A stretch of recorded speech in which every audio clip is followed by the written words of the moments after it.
Continuamos aquí en Poder Pensar, les decíamos que íbamos a entrar en temas políticos, a poner una mirada allí sobre lo que está pasando en la campaña rumbo a las elecciones municipales del próximo 10 de mayo, sobre todo aquí en Montevideo, y estamos recibiendo y dándole la bienvenida a Antonio Cardarello y a Daniel Buquet, ambos politólogos, para tener una mirada de ellos de lo que está pasando en esta campaña. Recién hablamos con Daniel fuera de cámaras. ¿Campaña aburrida, entre comillas, por cómo se está dando aquí en Montevideo o no? No, aburrida no creo que sea, al contrario, porque hay novedades interesantes. Lo que me parece es que está demasiado definida la elección en términos partidarios. La incertidumbre que años antes se venían manejando desde la elección pasada en términos de que el Frente podía llegar a perder Montevideo, evidentemente no parece que se vaya a concretar. Sin embargo, hay una entretenida campaña en la interna del Frente Amplio entre los dos candidatos más fuertes. Y también novedades, en el Partido de la Concertación es una novedad, la campaña de Novik es curiosa, por decir algo, es diferente al estilo convencional, entonces yo no creo que sea aburrido. Bien, ¿bajó una cortina la elección nacional en cuanto a esa discusión que decías recién de cómo estaba el Frente en Montevideo? Bueno, la elección nacional puede haber colaborado, pero yo creo que lo que más definió el favoritismo del Frente Amplio es la definición de sus candidaturas en términos de apostar a dos figuras muy fuertes, la múltiple candidatura en principio, pero además dos figuras muy atractivas, con perfiles bien diferenciados, ¿no?, que captan electorados en buena medida distintos, y yo creo que ese es el factor que está definiendo esta elección, en paralelo con que la otra parte no logró presentar el desafío que esperaba. Antonio, uno no puede tener la bola de cristal para saber lo que hubiese pasado, ¿no? Pero ¿cuánto le terminó jugando a la Concertación haber dejado por el camino, o quedaron por el camino, por ejemplo, Ney Castillo o el propio Jorge Gandini, que se había autopostulado un buen tiempo antes? Sí, yo creo que fue fundamental. Recordemos que este es el final de un ciclo electoral y todo lo que pasa está relacionado. Y en definitiva, la elección del candidato del Partido Nacional yo creo que fue clave para el futuro de la Concertación, porque Lacalle Pou, una vez que fue ungido como candidato único del Partido Nacional, enseguida puso en cuestión si Gandini iba a ser o no el candidato nacionalista de esta formación, cuando Gandini había sido alguien que había trabajado en la formación de este partido y se había presentado, como vos decías, como una opción creíble, con su movimiento, con un movimiento constituido, el Todos por Montevideo, que tenía expectativas ciertas. Como decía Daniel, la definición de las candidaturas es un tema clave. Yo creo que la idea de la Concertación surge cuando en la elección departamental pasada tenemos ese porcentaje tan grande de voto en blanco y anulado en Montevideo, que alcanza el 13%, cosa inédita hasta ese momento. El Frente que retrocede un poco, tampoco demasiado, había pasado del 60% en 2005 al 53% de los votos válidos en 2010, y los problemas de evaluación de la gestión de Ana Olivera. Continuamente en estos 5 años era una de las intendentes peor evaluados cuando se comparaba la evaluación de gestión de todos los gobernantes departamentales. Todo eso había creado la expectativa cierta.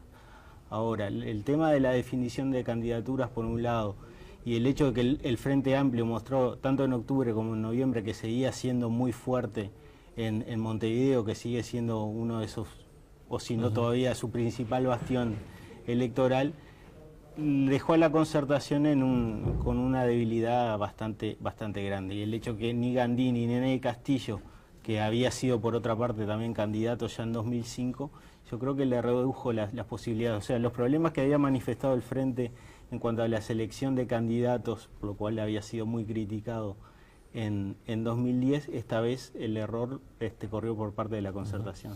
Hablando con un dirigente de uno de los partidos tradicionales, me decía hace un tiempo, off the record, el tema es que el Frente Amplio de Montevideo tiene una especie de hinchada de fútbol y no un grupo de gente que acompaña su gestión o su propia ideología, y eso hace imposible poder competir sea quien sea el candidato que se pare enfrente. ¿Es algo así lo que ha pasado o que está pasando en Montevideo o no? Yo creo que es un factor, la penetración del Frente Amplio, la penetración social, las raíces profundas que tiene un electorado que es el primer electorado que se hizo frentista, ¿no? Luego el Frente ganó en todo el país y gana en muchos departamentos del interior, pero el primer electorado frentista fue montevideano, de ciertos sectores en particular, eso luego ha ido variando, Y bueno, eso genera raíces que hace que el Frente Amplio tenga una especie de piso de votación muy alto, ¿no? Eso es un hecho.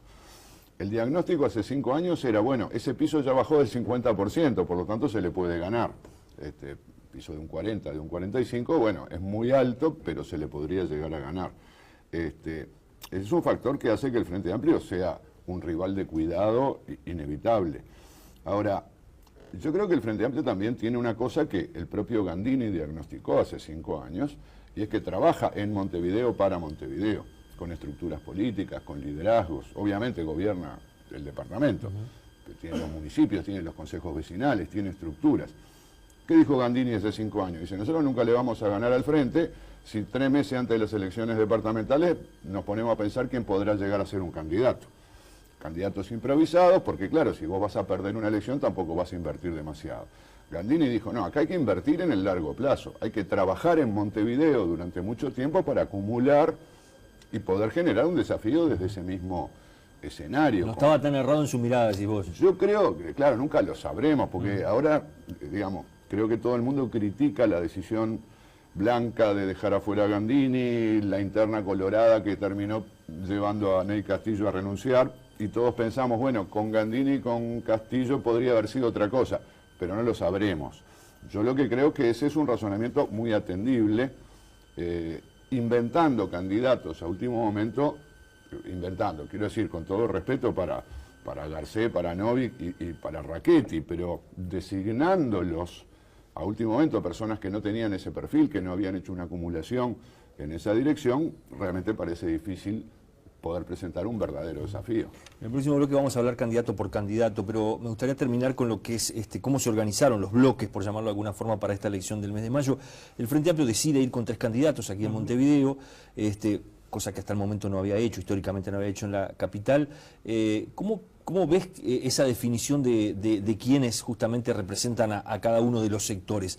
Lucía Topolansky había dicho, el propio José Mujica también había dicho que ella no tenía muchas ganas de ser candidata y termina siendo la candidata del sector. ¿Por qué termina armándose ese grupo de 3 candidatos en el frente? Y bueno, yo creo que Daniel Martínez había sido el candidato que había sido descartado, digamos, se manejó eso durante los 5 años. Martínez trabajó en eso, en el sentido que era el candidato natural en 2010 y sin embargo fue un acuerdo político que de lado por un acuerdo entre el MPP y el Partido Comunista, supuestamente. Bueno, ese era un candidato natural y el MPP no podía dejar que un lugar, como decía Daniel, tan importante como Montevideo para todo el país y en especial para el Frente Amplio, no podía bajar los brazos y entregarle una candidatura única, que era también una de las cosas que se ponían en cuestión, porque Montevideo había sido de los pocos departamentos desde el 2005 cuando el Frente Amplio cambia su postura y empieza a usar el doble voto simultáneo, a concurrir con múltiples candidaturas. Montevideo era el único que se mantenía el principio original de un programa, un candidato, pero ahora, teniendo en cuenta lo que había sido esa experiencia negativa, entre comillas, de 2010, se abrió la cancha y el MPP tenía que presentar un candidato potente. Ya había tenido su intendente en 2005, recordemos con el doctor Ricardo Ehrlich. Pero igual acá eligieron la figura más fuerte ahora que tenía. Eligieron ya no podía la figura ser más representativa. En el 2005 era poner cualquier nombre y se sabía que iba a salir electo. Pero ahora tenían que competir con un candidato como Martínez y tenía que ser una figura de peso nacional, conocida no solo en la capital, sino en todo el país. Y sí, hubo reticencias, se llegaron a manejar algunos otros nombres, alguna figura emergente por parte del MPP, pero finalmente se entendió que lo mejor era ir con alguien de peso, por lo menos en el mismo nivel que la figura de Martínez.